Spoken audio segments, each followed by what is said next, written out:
Hello দ্বাদশ শ্রেণীর ছাত্রছাত্রীরা, আমি এসে গেছি তোমাদের জন্য আজকে 12 এর সংস্কৃত সাবজেক্টের সাজেশন নিয়ে। আমি আজ তোমাদের একটা সাজেশন দেবো। আজকের সাজেশনটা নেওয়ার জন্য কেউ তোমরা ভিডিওটা স্কিপ করে যাবে না।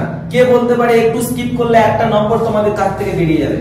তো আজকে আমি তোমাদের সাজেশন দেবো প্রত্যেক চ্যাপ্টার থেকে খুব বেশি হলে দুটি, হয় দুটোই পড়বে, না হলে একটা তো অবশ্যই, আর লিখতে হবে একটা করে। তো প্রথমে বেশি বকবক না করে আমি সরাসরি চলে আসছি সাজেশনে।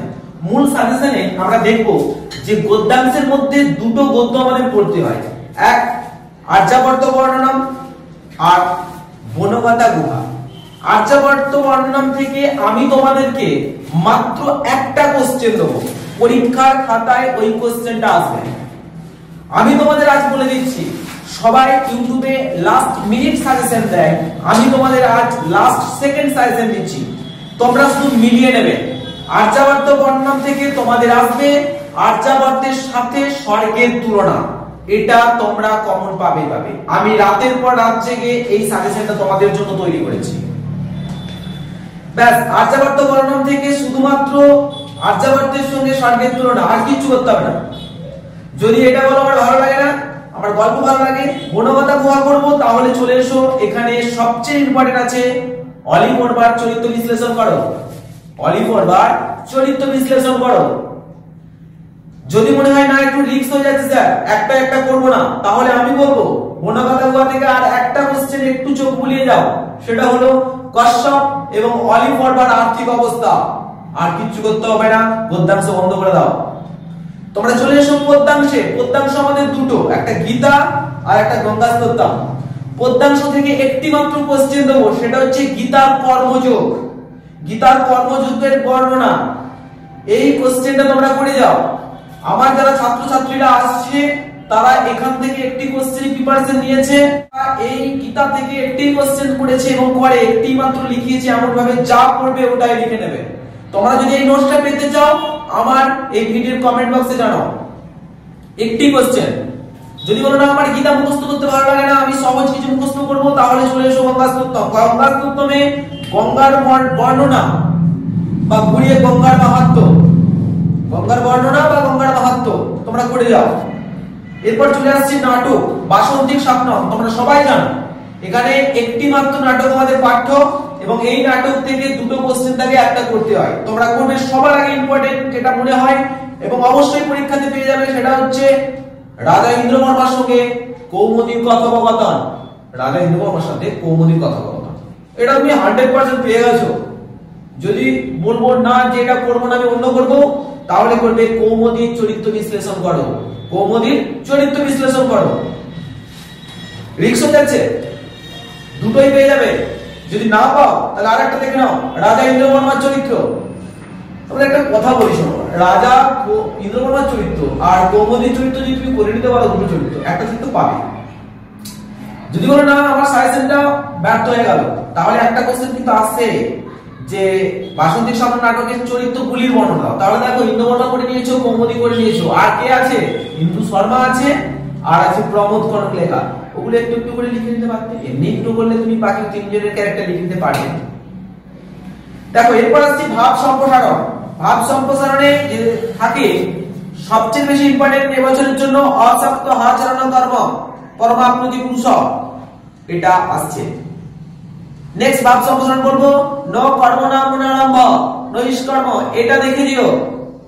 আর সাথে দেখে দিও ভবন্তি ফাল্গুনে মাসি, এটা যদি মনে হয় যে না আর একটা করব, সময় আছে, তাহলে দেশ ও পুণ্যতম দেশ হবে। ব্যাস, এই চারটে ভাব সম্প্রসারণ করো, অবশ্যই পেয়ে যাবে দুটো, একটা তো পাবেই পাবে। এরপর আছে সাহিত্যের ইতিহাস।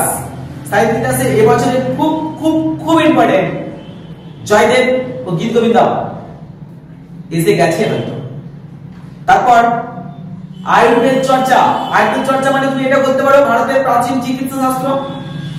আয়ুর্বেদ চর্চা দেখে যাচ্ছ, আর দেখে যাবে অনেক দিন আসেনি বা আসেনি বলতে পারো ভাষ সমস্যা।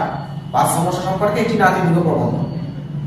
যদি মনে হয় তিনটে আমি করবো না, এখান থেকে দুটো আসবে, একটা করতে হয়, যদি মনে হয় তিনটে করবো না, আমার সব হয়ে গেছে আর একটা করবো, তাহলে দেখেছো সূত্রাঙ্ক সম্পর্কে একটি নাতি দীর্ঘ প্রবন্ধ লেখো, অথবা মিচ্ছবাড়ি দিতে পারি, অথবা দিয়ে একই সূত্র বা মিচ্ছবাড়ি যাই বলুক না কেন। এরপর আসবো ভাষা তত্ত্ব। দুটো প্রশ্ন আসে, দুটো প্রশ্নের মধ্যে একটা করতে হয়, যদি একটা করবো তাহলে করবে ভারতীয় আর্য ভাষা কাকে বলে এবং যে ভারতীয় আর্য ভাষার স্তরগুলি বর্ণনা করো। আবার বলছি, ভারতীয় আর্য ভাষা কাকে বলে, আর্য ভাষার স্তরগুলির বর্ণনা দাও। এটা আসবে।